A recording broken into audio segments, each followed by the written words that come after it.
Mateus 15, versos 18 e 19, queridos, nos dizem, o próprio Jesus nos dizendo o que nós precisamos cuidar dentro de nós, né? Mateus 15, 18. Mas as coisas que saem da boca vêm do coração, e são essas que tornam o homem impuro, pois do coração saem os maus pensamentos, os homicídios, os adultérios, as imoralidades sexuais, os roubos, os falsos testemunhas e as calúnias. Essas coisas tornam o ser humano impuro. Agora, em Romanos capítulo 6, queridos, Jesus nos dá essa lista de coisas, né, que enfeiam nossa alma, apodrecem o nosso ser, nos danifica o caráter e quem nós somos, né? Em Romanos 6, o apóstolo Paulo fala a gravidade disso, em Romanos 6, verso 23, texto bem conhecido, pois o salário, o produto, a geração, o que isso produz, o fruto, o salário do pecado, da maldade, é a morte. Mas o dom gratuito de Deus é a vida eterna em Cristo Jesus, nosso Senhor. Vamos orar, queridos? Senhor nosso Deus, nos colocamos na Tua presença para ouvir a Tua voz, para que o Senhor, Pai, nos dirija, o Senhor nos transforme, o Senhor nos edifique. Pai, o Senhor tem muito a fazer dentro de nós, essa boa obra que o Senhor começou, não desista jamais. Vem produzir em nós o que o Senhor quer produzir. Alguém mais elevado, melhor, transformado, alguém segundo o Teu caráter, segundo a beleza da Tua santidade. Produz isso em nós, Pai. Tem misericórdia de nós e nos edifica. Te pedimos em nome de Jesus. Amém. Podeis se assentar, queridos? Amados, eu tenho vindo numa série sobre a temática Sacrifica o teu eu animal. Porque dentro de nós há partes do nosso ser dos quais a gente se envergonha, dos quais a gente não deseja dentro de nós. Então há esse processo que Deus quer fazer, né? Deus é um escultor. O escultor, ele pega uma pedra bruta, uma pedra que é basicamente só algo retilíneo ou deformado, e começa o escultor ali bater naquela rocha disforme, até começar aquilo ganhar forma, até aquilo começar a ganhar contornos de algo conhecido, até aquilo ganhar contornos de algo belo. Essa é a tarefa de Deus, essa é a tarefa do Espírito Santo em nós, ir pegando o que há em nós de disforme e tirando. A escultura, basicamente, é tirar. Ele não vai colando pedacinhos de pedra até formar a escultura. Não, o que ele faz é pega uma grande rocha e vai tirando coisas. E esse é o princípio por trás desse sacrificar o nosso eu animal, o que há dentro de nós, que nos corrói, que nos prejudica e nos destrói, isso precisa ser arrancado. Como um câncer, uma mancha, algo que está ali, nós não queremos, e isso tem que ser arrancado para que isso não cresça e prejudique o todo do nosso ser. Eu comentei, expliquei algumas vezes a didática, a pedagogia de Deus ao usar toda aquela esquemática de sacrifícios do Antigo Testamento. A pessoa, ao cometer um ato que ela mesma reconhecia, um delito, algo de ruim que ela fez, ela pegava um animal, levava até o templo, e no altar aquele animal era sacrificado, em que a pessoa, então, confessava o seu erro, admitia-o e se quebrantava diante de Deus e pedia: Senhor, me perdoe, eu fiz esse delito e eu estou aqui para mudar, para ser transformado. A pedagogia disso, que envolve alguns passos, mas um deles é isso, a pessoa se comprometer a partir dali, mudar a sua atitude.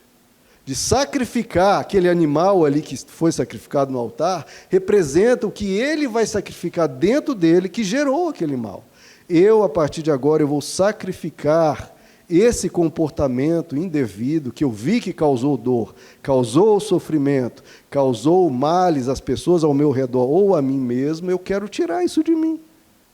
Eu vou até Deus e falo: Senhor, me ajuda, porque eu quero tirar isso de mim. Então, sacrificar esse eu animal em nós, Diferente do nosso eu sublime, nosso eu divino, nosso eu de consciência, sacrificar esse eu animal.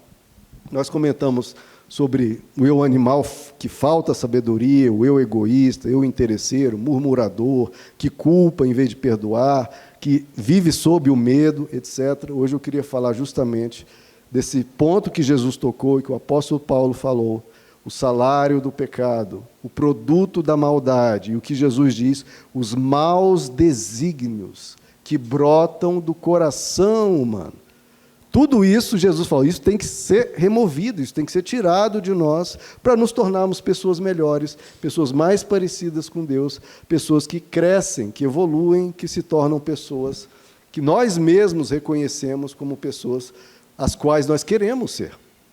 Agora, antes de falar dessa ideia de pecado, essa palavra pecado, infelizmente, perdeu muito o seu tom segundo o Evangelho, ficou uma coisa meio pejorativa, uma coisa meio disforme, uma coisa meio repressiva, uma coisa meio arbitrária, parece basicamente uma opressão da religião sobre o coitado do ser humano que quer respirar, que quer um pouco ser livre, e tudo é pecado, tudo não pode, tudo é proibido, não pode isso, não pode isso, não pode aquilo, você fica trancafiado dentro de casa, com a vida sem graça, sem nada para fazer, porque tudo é proibido. Então, a primeira coisa que a gente tem que tratar é ver o que a Bíblia chama de pecado, que basicamente é a identificação, como lemos em Provérbios 28, com perversidade, com injustiça, com impiedade. É isso. Injustiça? Alguém tem algo a favor de falar da injustiça? Não, creio que não. Tem alguém que quer falar algo a favor da impiedade? Creio que não. Alguém quer falar algo a favor do mal contra o ser humano? Creio que não. É isso que a Bíblia chama de pecado. Então, primeiro, a gente precisa tirar da ideia de pecado coisas que deturpam essa ideia. Porque, senão, a gente tem dificuldade de aderir ao que o Evangelho propõe, porque o Evangelho fala, olha, o salário do pecado é morte, ele causa dano, ele causa prejuízo. Morte o quê? Morte física? Morte do inferno? Não, é morte em todos os sentidos. O pecado é aquilo que gera dano. É o que gera morte nos relacionamentos, morte do seu caráter, morte da sua honestidade. É tudo que danifica o que é de bom no seu ser, no seu caráter, em quem você é diante de Deus. O pecado vai minando e vai matando o que há de bom em nós. Agora, é muito importante nós nos livrarmos dessa visão que vem lá da Idade Média, né, de um pecado em que tudo é pecado, e que nos atrapalha quando lemos as Escrituras, ou quando Deus toca no nosso coração, e às vezes a gente quer abraçar a proposta do Evangelho e acaba adotando essa ideia de pecado medieval, que é um pouco indevida por ser muito opressora, e vai indo muito além do que o Evangelho propõe, como eu disse, que é injustiça, impiedade, maldade. Basicamente isso. E também os críticos se aproveitam de deturpações das ideias de pecado, esse pecado da religião que oprime demais, e começa a atacar essa ideia de pecado. Não, esse negócio de pecado é coisa da religião, eles inventaram isso, é regras de homens. Não. Isso, até a minha esposa até gosta quando eu falo sobre lógica, isso se chama uma falácia, uma falha de lógica, que a gente chama de falácia do espantalho. Você tem um conceito, quer derrubá-lo, esse conceito é muito poderoso, é a ideia de pecado. De novo, quem vai argumentar a favor da maldade, a favor da injustiça, a favor da impiedade, a favor da corrupção? Ninguém. Então, para destruir essa ideia de pecado, em vez de atingi-lo diretamente, essa é a falácia do espantalho, em vez de atingir a ideia principal, você cria uma ideia parecida e ruim, ataca essa ideia ruim e diz que destruiu essa aqui. Então, como é que muitos críticos fazem?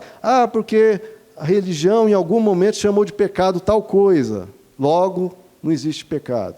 Então, essa é a falácia do espantalho. Destrói aquilo que não é, mas é parecido, e diz que destruiu o principal. Então, você ataca o espantalho, não o que é real.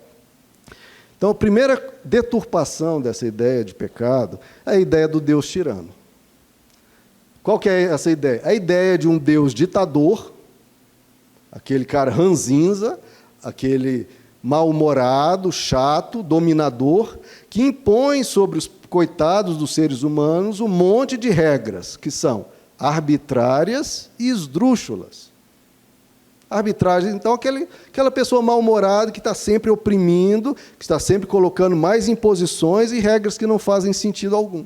E que nós temos que obedecer, senão, se preparem, vai vir maldições e ele, por fim, nos joga num caldeirão incandescente. Então, esse é o espantalho, que a Bíblia não defende nada disso. Ataca-se esse espantalho. Então, ver o pecado como produto de um Deus tirano e ranzinza e opressor, que quer se impor sobre nós, quase que nos escravizando. Nada disso. O que as Escrituras nos ensinam, que Deus nos ensina, são orientações e conselhos, como Jesus bem diz, de um pai. Um pai preocupado com o seu filho, que pode destruir ou prejudicar sua própria vida em função do que faz.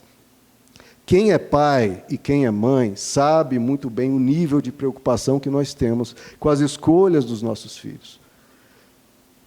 Ações, palavras, comportamentos e atitudes que a gente vê se degenerando, que a gente vê caindo em qualidade, eles começando a ter relacionamentos, amizades perigosas, atitudes rebeldes, comportamentos agressivos, grosseiros. Nós, como pais, vemos isso e, liga aquele sinal de alerta, aquela coisa, aquela preocupação terrível. Porque se um ser humano se degrada, para recuperá-lo depois que ele mergulha nas trevas, é muito difícil. Se a gente vê no nosso filho o caráter caindo cada vez mais, é algo alarmante. E é isso que Deus faz quando Ele nos ensina princípios, quando Ele nos ensina valores, quando Ele defende uma certa postura de caráter e de virtudes diante da vida, Ele está nos salvando de dores. O que Deus ensina são virtudes. E, de novo, quem vai argumentar contra virtudes? E quem vai defender a injustiça ou a maldade? É basicamente isso que Deus chama. Olha, fujam do pecado e vão para as virtudes, vão para a bondade. Então, o que Deus nos orienta é para nos poupar. Nos salvar do inferno em que nós mesmos nos colocamos em fazer o mal, ao fazer o mal. Eu não estou falando nem no inferno após a vida, mas no inferno que a gente gera aqui, logo agora, ao ir caindo em caráter e a ir indo fazendo males. O mal gera inferno ao nosso redor. E pior, o mal, além de gerar inferno ao nosso redor, o pior, e muito pior, é que fazendo o mal e a prática do mal vai gerando o inferno dentro de nós. Nós vamos nos infernizando. Isso é muito grave. Quando a gente olha no espelho e não se reconhece, quando a gente olha no espelho e fala, esse cara é mau, esse cara engana, esse cara é mentiroso. Olhando para o espelho e fala, esse cara não é confiável. Ele faz o mal, fez e fará. A pessoa olhar isso é difícil. Agora, Deus, o que Deus, quando Ele nos orienta para fugir do mal e ir para um caminho superior, isso é importantíssimo, irmãos, Ele não ganha absolutamente nada com isso. Nada. Para Ele, benefício próprio, não. Quem ganha somos nós. Ao seguir as orientações dele, ele vai ser beneficiado com alguma coisa? Quem se beneficia somos nós. Então a gente tem que tirar essa concepção de que é para agradar a Deus. Deus é claro que fica feliz, claro, vendo um filho que está avançando, que está melhorando. Mas o beneficiado somos nós. Ao fazer o bem, em vez de fazer o mal, que vamos deixar de sofrer aquilo que sofreremos, certamente, se formos num caminho ruim. Então, nada no Evangelho que Deus ensina é arbitrário. Ou é por chatice, eu quero ser bem chato, ou para exercer domínio. É claro que nós, pais, muitas vezes acabamos, eventualmente, dando alguma regra que a gente acaba sendo chato, ou um pouco mais pesado do que deveria. Mas Deus não é esse o princípio. Ele é um bom pai, e a Bíblia nos diz que ele é amor. Então, ele não faz as coisas de forma arbitrária, quer criar uma regra por criar uma regra, só para testar algo em nós, não. E, de novo, nem para ganhar nada, porque Deus não ganha nada quando nós seguimos uma orientação. Deus vai ganhar o quê, queridos? O que a gente pode dar para Deus? Ele não precisa de nada, não está carente de nada, nunca precisou, nunca precisará, nada, ninguém acrescentará nada a Deus nunca. E ele não precisa. Claro que a religião, por isso que é a questão do espantalho, ataca-se o quê? Os excessos que já foram cometidos inúmeras vezes, certamente. Mas a ideia central, que é a ideia do Evangelho, quem vai combater? De novo, quem vai combater a virtude? Quem vai concordar com a impiedade? Então, a religião já exagerou inúmeras vezes, isso é fato. E isso que é importante, Jesus condenava isso. Então, não é que Jesus estava de acordo com isso. Na verdade, o grande combate de Jesus foi com os exageros da religião. Fariseus, sacerdotes, mestres da lei, faziam com as pessoas. Jesus falava, vocês põem um fardo pesado nas costas das pessoas e não ajudam nem com o dedo a levantar. Ele dizia, vocês criam regras e mandamentos humanos. E ele falava, o meu fardo é leve, porque o fardo de Deus é leve. A Bíblia diz que não é pesado, porque o que ele nos ensina é para nos salvar de males piores. Então, quando você vê regra demais, peso demais, eu já até falei isso várias vezes, se você está sentindo peso demais, saiba, você não está seguindo Jesus, você está seguindo regras e mandamentos humanos e talvez uma concepção sua de religião que não é a de Deus. Porque Jesus diz, o meu fardo é leve. Se você está sentindo muito peso, não é o fardo de Jesus que você está carregando. Você está carregando excessos. Jogue esse excesso fora, fique com o fardo de Jesus. Porque esse sim vale a pena carregar, porque a única coisa que Ele quer que a gente carregue é aquilo que vai nos poupar de males e nos edificar como seres humanos. O fardo dele é leve. E temos que tirar essa ideia de obediência como algo que a gente sofre para honrar a Deus. De novo, irmãos, a obediência, o que ela faz, quando a gente segue as orientações de Deus, ela nos salva. Inclusive, essa palavra é tanto usada na Bíblia, salvação. Quando a gente segue as instruções de Deus, ela nos salva de sofrimento. Nos salva. De novo, beneficia a nós, não a Ele. Beneficia a nós, para nos salvar. Porque se nós fizermos o mal, sofrimento virá. Inevitavelmente virá. Eu vou entrar mais em detalhes disso logo a seguir. Mas é disso que Deus quer nos livrar. Deus quer nos livrar dos males que virão ao fazermos o mal, do adoecimento psicológico que vem ao fazer o mal, da nossa degradação de caráter, da nossa degeneração, de problemas, de enfeiamento e podridão da alma. Deus, o que Ele pretende com seus ensinos, com que Ele nos adverte, de novo, é um pai alertando um filho. Não põe o dedo na tomada. Pai fala isso. A maioria das crianças, quando pequenas, muitas vezes ficam tentados e acham que o pai está sendo chato ou qualquer coisa, mas o que o pai está fazendo é um ato de amor e de proteção. Então, o que Deus quer, irmãos, é reduzir o sofrimento desnecessário. Porque pecado é sofrimento desnecessário. Pecado é sofrimento desnecessário, e é isso que Deus quer evitar. Existem sofrimentos que vão vir na nossa vida. Estamos num mundo que nós não estamos na glória, então nesse corpo nós vamos ter doenças, vamos ter falecimento de pessoas, vamos ter coisas que nos virão sobre nós. Isso faz parte dessa vida aqui nessa terra. Agora, o que vem das maldades, das brigas, das contendas, da maledicência, da desonestidade, da agressividade, tantos outros, da mentira, todo o sofrimento que virá quando a gente faz isso, e vai haver uma reação que virá sobre nós, vai vir sofrimento desnecessário. Não era necessário passar por aquilo. Então, o que a Bíblia nos chama é: sacrifica o teu eu animal, o teu eu que faz o mal, no altar da consciência. Então, conselhos, orientações e princípios, valores, não estão ali para prejudicar, estão ali para nos salvar. E o ser humano, às vezes, tem essa coisa, né, que vem mais da modernidade, de tanto peso que teve na época medieval, dessa revolta contra regras, né?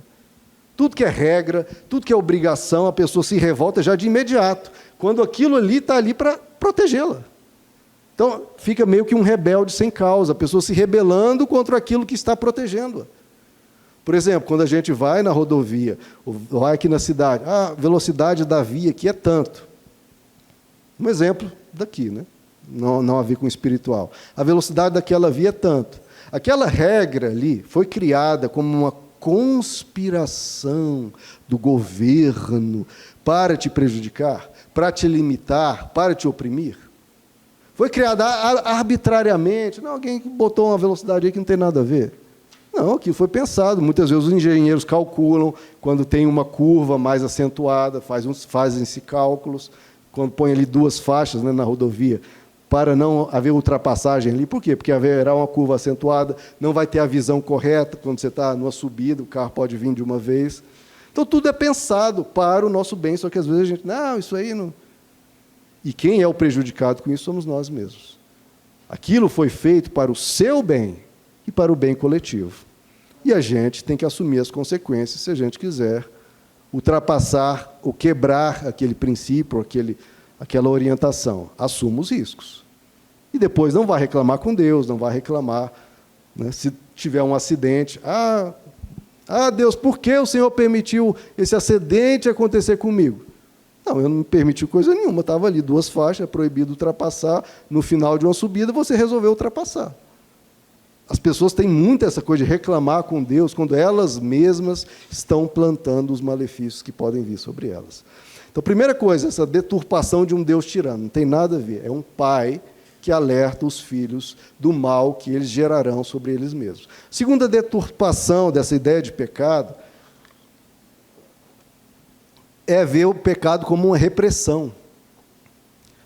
Não, se é natural, não pode reprimir. É um impulso natural. Por que eu vou reprimir isso? A pulsão humana, essa pulsão que o homem tem que ser deixada livre.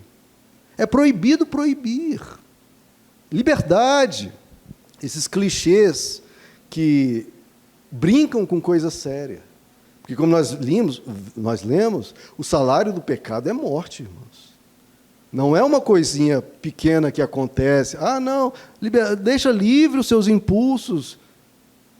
Depois, a pessoa que disse isso vai se responsabilizar pelo dano que vai acontecer com a pessoa? Vai se responsabilizar? Não, né? Depois que vier o problema, vier a catástrofe, aí esse amiguinho que disse isso vai sumir, vai pular fora.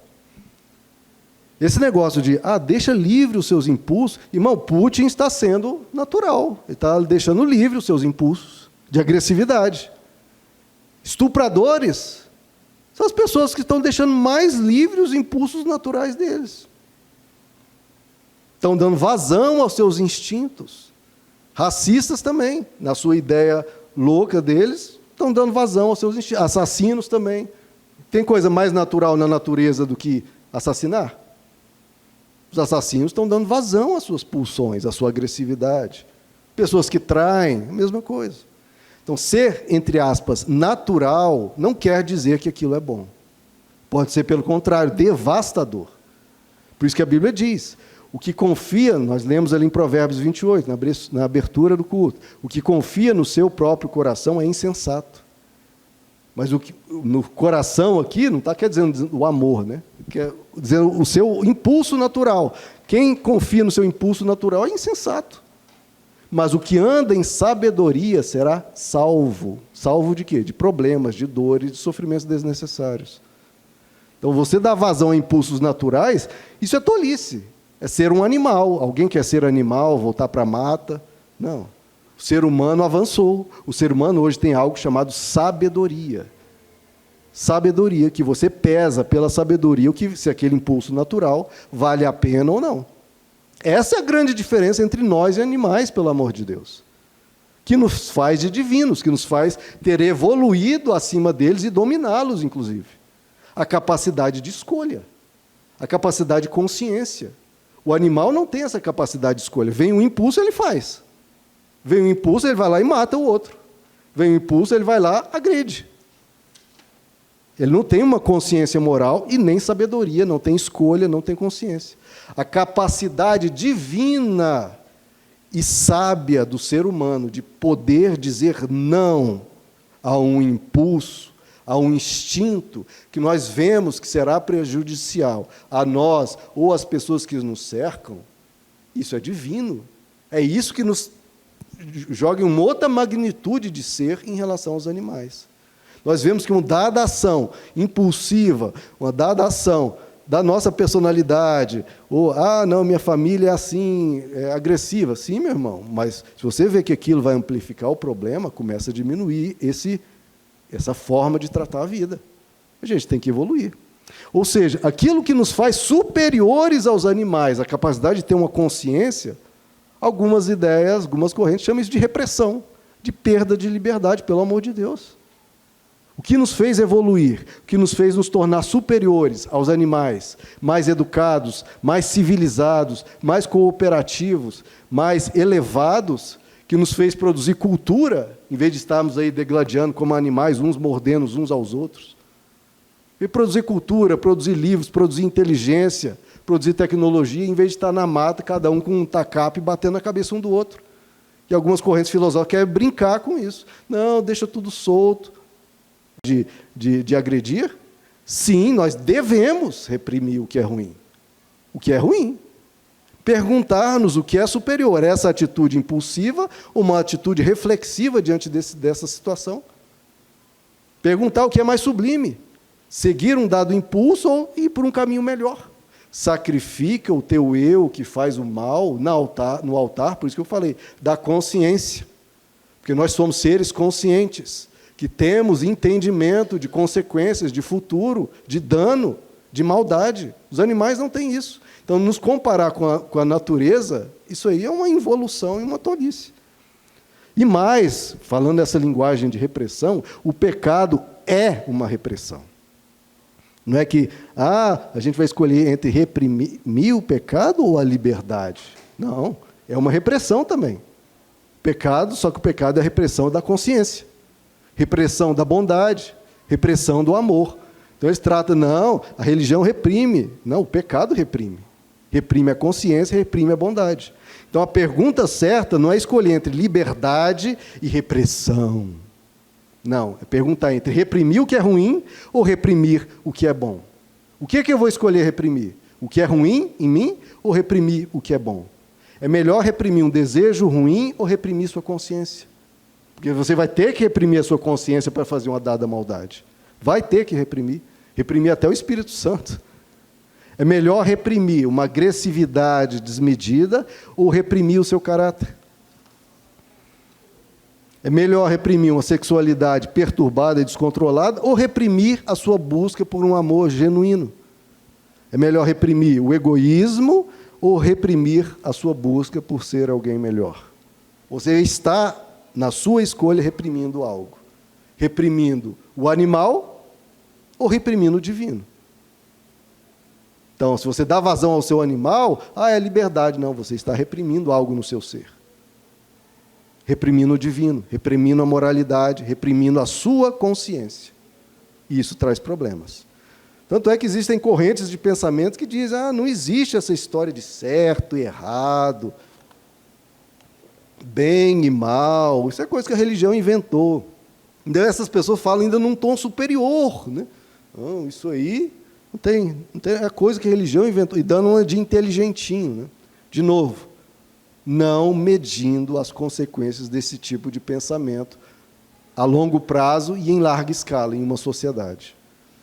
Essa pessoa que diz que não existe certo e errado, não existe bem ou mal, se alguém der um soco na cara dessa pessoa, ela vai descobrir algo inesperado. Existe certo e errado. Existe, meu irmão. É só você tomar um soco na cara que você vai entender. Então, esse tipo de pensamento é tão tolo que cai assim, desmancha todinho em questão de segundos. Toda sociedade sem valores vai à ruína. Toda pessoa sem valores vai à ruína. Se na esfera pública, lá do governo, né, que a gente gosta e é muito fácil detectar erros, a gente prontamente reconhece certo e errado. Corrupção, desonestidade, mentiras, depreciação da mulher ou de uma raça, violência, tudo isso a gente reconhece imediatamente. Isso é abominável, isso é detestável.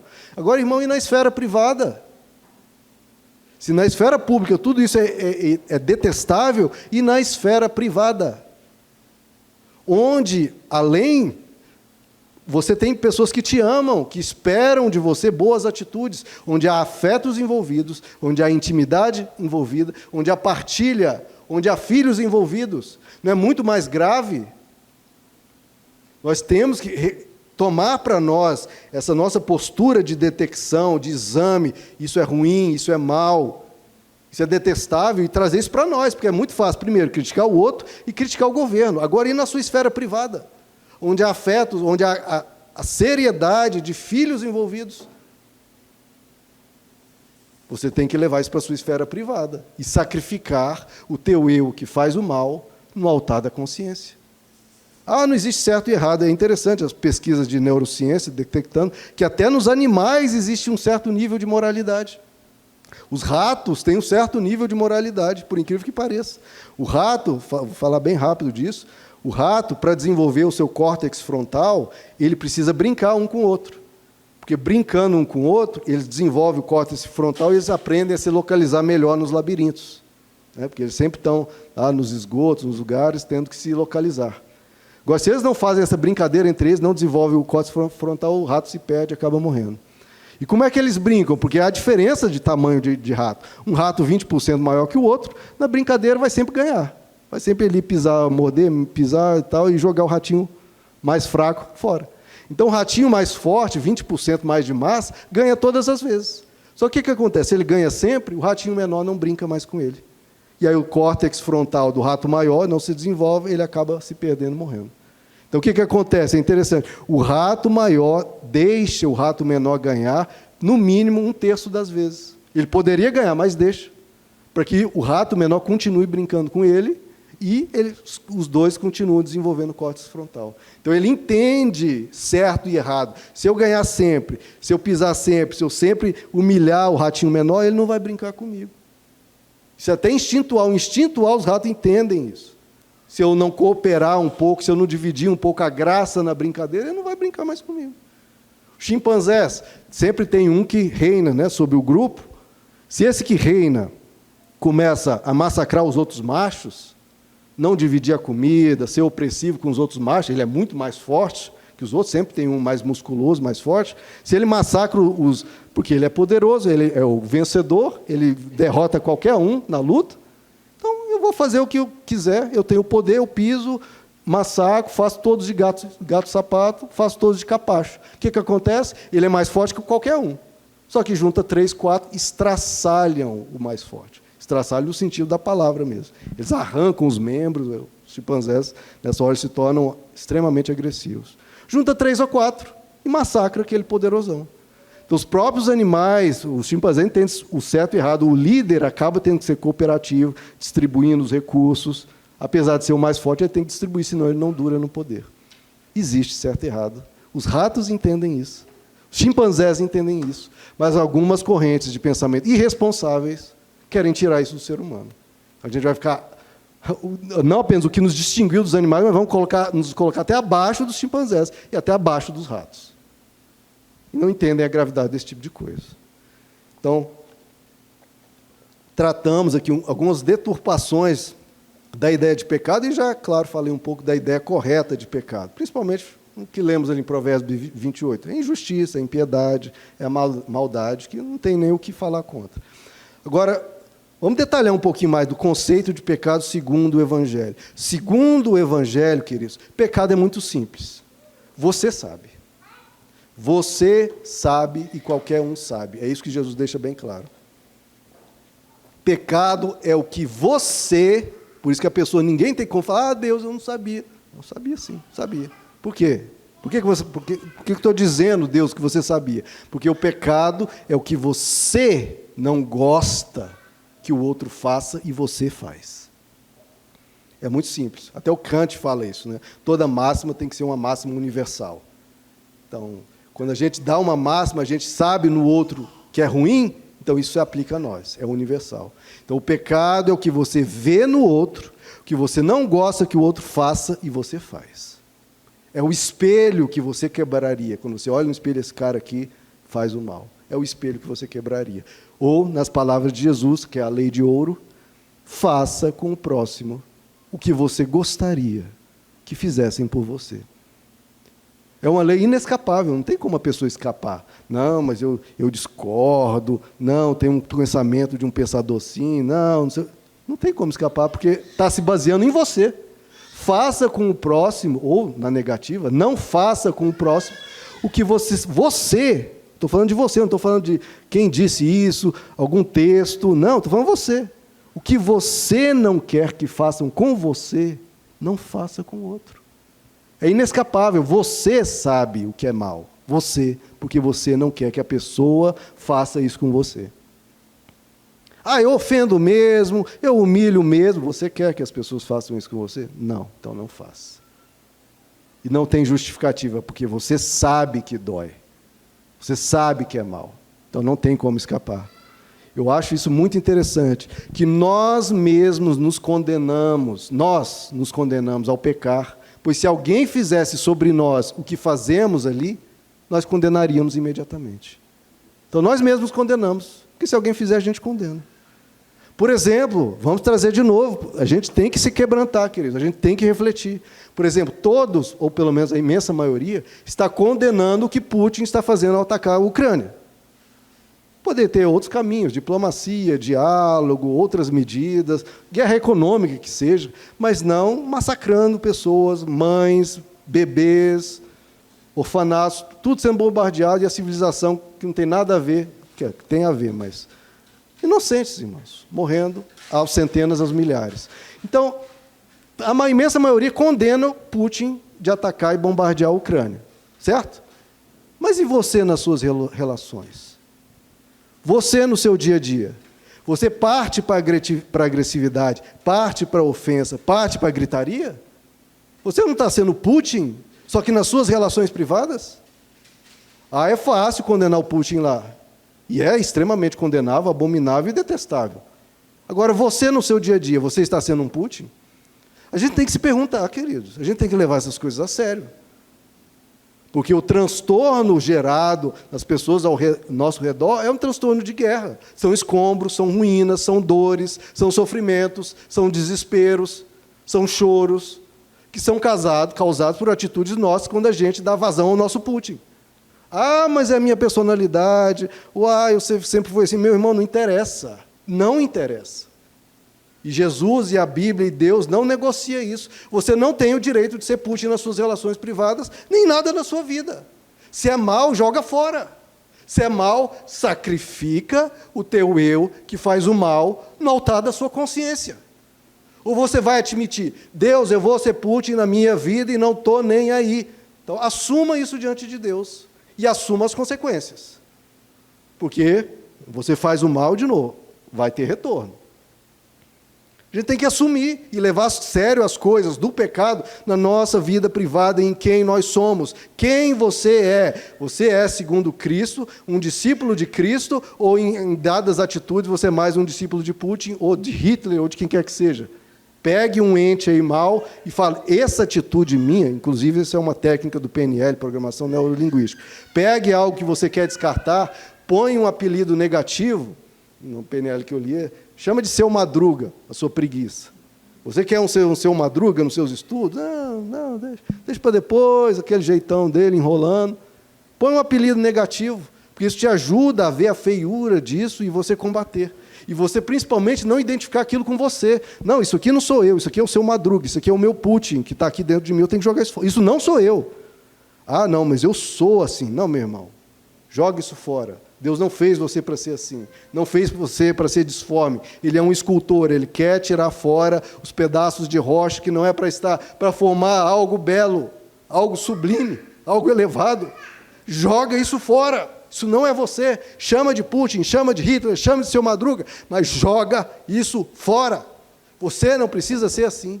E é isso que o Evangelho diz e propõe. São os maus desígnios do coração que tornam o homem impuro. E Jesus diz, joga isso fora. Fora com isso. Quem você é na sua vida privada, nas suas relações. Pegue isso, jogue fora. Porque a Bíblia diz que as nossas próprias palavras nos condenarão. que seremos julgados da mesma forma que nós julgamos os outros. Nós seremos medidos na mesma medida que usamos para medir os outros. Se você mede, você julga e identifica o mal nos outros, você tem a capacidade de identificar o mal em você e a capacidade de combatê-lo pelo Evangelho e por Deus. E, meu irmão, mas eu não consigo, meu irmão, se você não consegue, isso eu vou até abordar na próxima mensagem, vai ter uma continuação, se você não consegue, tudo bem, mas há um Deus que é todo poderoso. A gente crê que Ele pode curar um câncer, Ele pode curar um mau caráter, e Ele fez isso inúmeras vezes, com pessoas 1000 vezes pior que você, Ele sarou, Ele transformou, porque esse é o poder dEle de transformar o ser humano. Sacrifica o teu eu que faz o mal no altar da consciência. Primeiro conceito de pecado, nós sabemos. Segundo conceito de pecado, pecado é autodestruição. Autodestruição. O que nós lemos lá em Romanos 6:23? Salário do pecado é a morte. Quem é que peca? Nessa frase, salário do pecado é... Quem é que peca? A pessoa. Quem é que morre? A pessoa. Então veja que é uma autodestruição. A pessoa faz o mal que retorna sobre ela como dano na alma, no caráter e na sua vida como um todo. Então isso é autodestruição, é autoadoecimento, é autoprejuízo, é autossabotagem. É a régua que bate de volta. Você pega uma régua, estende ela assim, que legal, estende, aí você solta e ela volta na sua cara. Não trouxe até uma régua, ia até trazer aqui, ó. É isso aqui, o pecado. Só que, na vida real, dói mais. Você faz isso na sua vida quando peca. Você faz o mal, só que vai ver, para toda ação vai haver uma reação. As pessoas feridas vão reagir. A vida vai reagir, irmão, de alguma forma, e vai retornar. Isso é um problema. Então, é o dano feito que vai voltar sobre nós. Eu vi uma frase, eu achei interessante, vi até umas semanas atrás, que eu até achei por engano ali, olhando uma outra foto, uma figura dizendo, a maldade é um tipo de correspondência, carta, né? Que mal existe mais carta, mas para quem lembra o que é uma carta, maldade é uma correspondência que sempre volta para o remetente. Então esse é o pecado. E a punição, irmãos, a punição do pecado é feita pelo próprio pecado. Porque, de novo, é o salário dele. É o que ele produz. O que é salário? É o produto. É o que é gerado. Então, a punição pelo pecado é feita pelo próprio pecado. Deus pode interferir? Pode, mas às vezes nem precisa. Porque o pecado já tem a raiz do mal dentro dele, e esse mal vai aumentar e vai gerar danos, vai voltar. Então, o salário do pecado é a morte, é a autodestruição. O terceiro ponto do pecado, ele traz dano às emoções, gera uma fratura no nosso ser, queridos. A gente tem que entender, a gente tem uma consciência, a gente faz o contrário da nossa consciência, vira uma espécie de esquizofrenia, uma fratura. Você fazendo o contrário do que você sabe que é bom. A alma fica rachada, há uma quebra, há uma partida ali. Isso gera perturbação, gera culpa, gera vergonha. A infelicidade, como eu citei o exemplo, de você olhar no espelho e ver um autor de maldades ali. Isso gera um dano às emoções da pessoa. A pessoa perde a paz ou cauteriza a alma, como diz a Bíblia. Nós lemos ali em Provérbios 28, os ímpios fogem sem que haja ninguém a persegui-los. Porque foge da sua culpa, aquela coisa que fica latejando na alma. Né? Um outro ponto do pecado, o pecado é a destruição do futuro, queridos. É muito interessante como o pecado tende a ser um super beneficiador do presente. Te promete 1000 maravilhas. Nesse presente você vai ter agora, de imediato, você vai ter prazeres 1000, isso e aquilo. Você vai ganhar dinheiro, vai tudo. Uma propaganda imensa em relação ao presente. Só que um exímio e infalível destruidor do futuro. Isso é uma coisa que você identifica o pecado. Pode gerar um dado bem provisório agora. Mas a médio e longo prazo é extremamente destruidor. Então, quem tenta satisfazer o eu de hoje, tem que lembrar que existe um eu seu que vai viver amanhã, que vai viver mês que vem, que vai viver ano que vem. Então, você faz algo em detrimento dos seus anos, por causa de dias ou semanas do presente, é uma loucura. Pense no seu eu do futuro. Pense o que a sua atitude agora vai gerar. Por isso que eu falei daquela tolice, dá vazão aos seus impulsos naturais. Tá, e o que vai acontecer os anos a seguir por causa desse impulso natural? A médio e longo prazo, o mal é extremamente prejudicial. Outro ponto do pecado, ele adiciona complexidade à vida humana. Quando a pessoa faz o mal, ela está adicionando mais variáveis, mais problemas, mais arestas, mais dificuldades, mais riscos. E ela vai ter que lidar com tudo isso. Então, vai ter que começar a fazer gestão do caos. Começar a administrar aquele coisa maluca que está acontecendo e que ela vai perdendo o controle. A pessoa perde o controle da situação. Por exemplo, uma pessoa que se corrompe, entra na desonestidade, ela tem controle sobre a vida dela? Não, ela perde o controle, porque a polícia pode bater na porta dela. Uma pessoa que trai a esposa ou trai o marido, tem controle sobre a vida dela? Não, porque pode descobrir e vai ter consequências. Então, o pecado te tira o controle até da sua vida. É o que o apóstolo João diz. Quando você entra nas trevas, imagina você entrando num quarto escuro. Você começa a não saber mais onde você está indo, porque você entra e não sabe o que não está vendo. Então, é isso que acontece quando a gente dá vazão ao mal. Outro ponto do pecado, a consequência é obrigatória. Então, a escolha é livre, só que a consequência é obrigatória. Então, a pessoa pode escolher o que... Trazendo um exemplo de dieta, né? Você pode comer o que quiser, e na quantidade que quiser. Pode, você é livre. Só que a consequência é obrigatória. Você escolhe o que vai comer. E você escolhe a quantidade que vai comer. Só que a consequência é obrigatória. Igual eu já citei esse caso algumas vezes, pai de um amigo meu lá em Campinas, teve um princípio de infarto.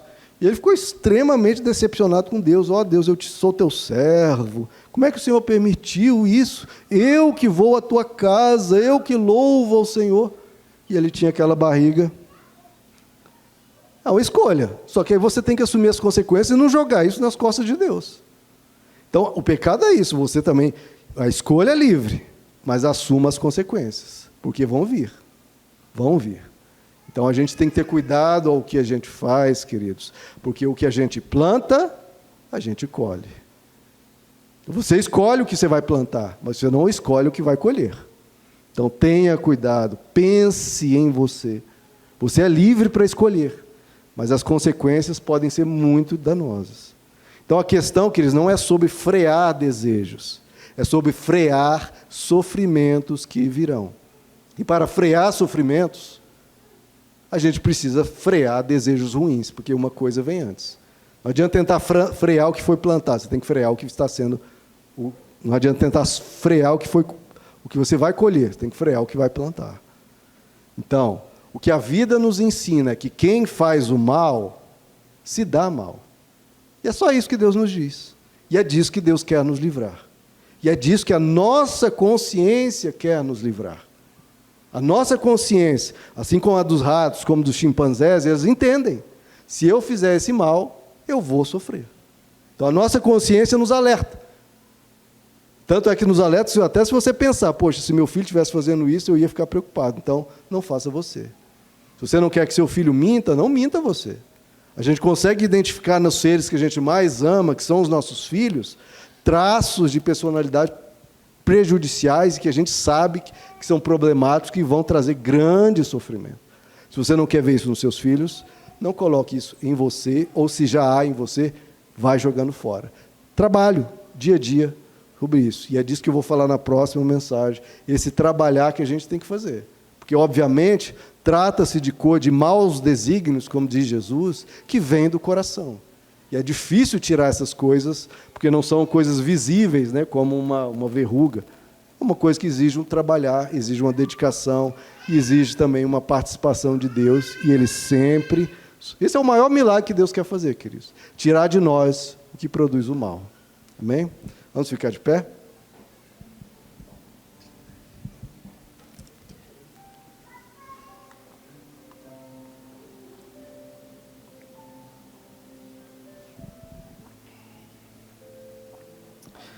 Jesus nos diz, né, queridos, que nós conhecemos as árvores pelos seus frutos. E Ele nos chama a produzir frutos diferentes. São até os frutos do Espírito, né? Nós somos essa árvore que o Espírito Santo quer produzir mansidão, quer produzir paz, quer produzir alegria, quer produzir amor, quer produzir domínio próprio, bondade, fidelidade. Deus quer produzir, irmãos, de dentro de nós para fora, não aqueles maus desígnios que Jesus citou, não a morte e danos que a gente faz a nós mesmos e às pessoas. Ele quer que nós sejamos autores do bem, não do mal. É isso que o Evangelho nos ensina, nos chama, por isso que tanto se fala de pecado, que é uma palavra que, de novo, ficou deturpada, ficou distorcida, mas o que Deus quer que o ser humano abandone a injustiça, abandone a maldade, abandone a agressividade, abandone tudo aquilo que gera dano e mal às pessoas e a nós mesmos. Ele é pai, queridos, e o pai quer ver filhos melhores, filhos que crescem, que amadurecem, que desenvolvem caráter, muito mais, até o livro de Provérbios 28 diz, que é melhor um pobre, mas de caráter, do que uma pessoa rica e perversa. E é óbvio, né? Então, se as igrejas às vezes ensinam tanto a pedir riquezas, e que a gente ore e peça sempre, mas para Deus, isso está escrito, Ele prefere um pobre, com caráter, com honestidade, santo, de um bom coração, do que um rico ou um sábio, mas cheio de perversidade, cheio de engano, cheio de mentira. Ele olha o nosso coração, queridos. E é do nosso coração que as pessoas se tornam impuras. Não se torne impuro. Esse é o clamor do Espírito Santo dentro de nós. Não se torne impuro. E o que há de impureza, vai tirando, vai tirando.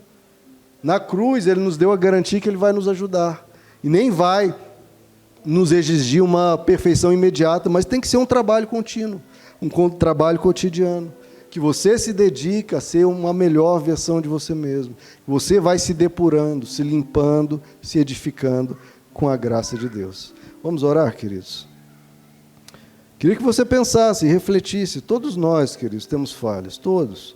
Ninguém aqui está se colocando acima do bem e do mal, ou estando, não. Nós temos um ideal, que é Jesus, um ideal de bondade, um ideal de seguir a Deus. Mas reflita o que você tem feito já nesse princípio de ano, ou no ano que se passou. Veja em que você pode e quer melhorar. Tenho certeza que é uma vontade que Deus quer, é te melhorar nesse ou naquele aspecto. Pense em você. As pessoas, os outros são os outros. Pense em você. O que você pode melhorar? O que você pode crescer? O que você pode sacrificar nesse altar da consciência? De você avançar como ser humano, se tornar mais belo, queridos. As pessoas fazem tantas cirurgias estéticas, cuidados, cuida de cabelo, né, passa maquiagem, tudo isso, mas isso é muito bom, claro. Agora Deus quer esse mesmo embelezamento, esse mesmo cuidado com o nosso interior. Então coloque isso diante de Deus e vamos orar. Senhor nosso Deus, a Tua palavra diz que o Senhor habita com quebrantado e contrito de coração, aquele que se enxerga e, como diz Provérbios 28, não encobre as suas transgressões, antes as abandona e deixa. Senhor, para cada transgressão nossa, que isso não fique encoberto, ou a gente deixe para depois, não, que a gente em Ti comece a deixar, comece a mudar, porque o Senhor pode mudar qualquer coisa em nós. Vem fazer esse milagre, Senhor, vem nos transformar. Vem o Senhor continuar essa obra que o Senhor começou e disse que não vai deixar. Essa boa obra, Senhor, de nos edificar, de investir em nós. É Deus que aposta em nós. É Deus que tem essa esperança que nós vamos ouvir a voz dEle e mudar. Nos ajuda, Senhor, nisso. Continue investindo em nós, não desista de nós. Nós precisamos, Senhor, da Tua graça. Nós precisamos da Tua ajuda, do mover do Teu Espírito. Vem, Senhor, enternecendo o nosso coração. Vai nos ajudando a reconhecer os nossos erros, reconhecê-los antes de cometê-los. Nos ajuda, nos alerta. Se o fizermos, nos ajuda a nos repensar depois. Vai trabalhando o nosso ser, Senhor. Vai nos esculpindo. Vai mudando aqui. para nos tornarmos cada vez mais conforme a imagem do Teu Filho. Nós precisamos do Senhor, Pai. Essa obra que o Senhor iniciou e está fazendo, continua essa boa obra. Que todos nós venhamos ser tocados pelo Senhor, dentro, bem dentro, para que nosso coração venha produzir não maus desígnios, mas coisas boas. Em vez de gerar danos às pessoas ao nosso redor, a gente gere paz, gera ambientes agradáveis, gere conforto, gere abrigo. Nós gerar cuidado, gerar atenção, as pessoas se sentirem bem, Senhor, porque o bem está fluindo através de nós, ou seja, o Senhor está fluindo através de nós.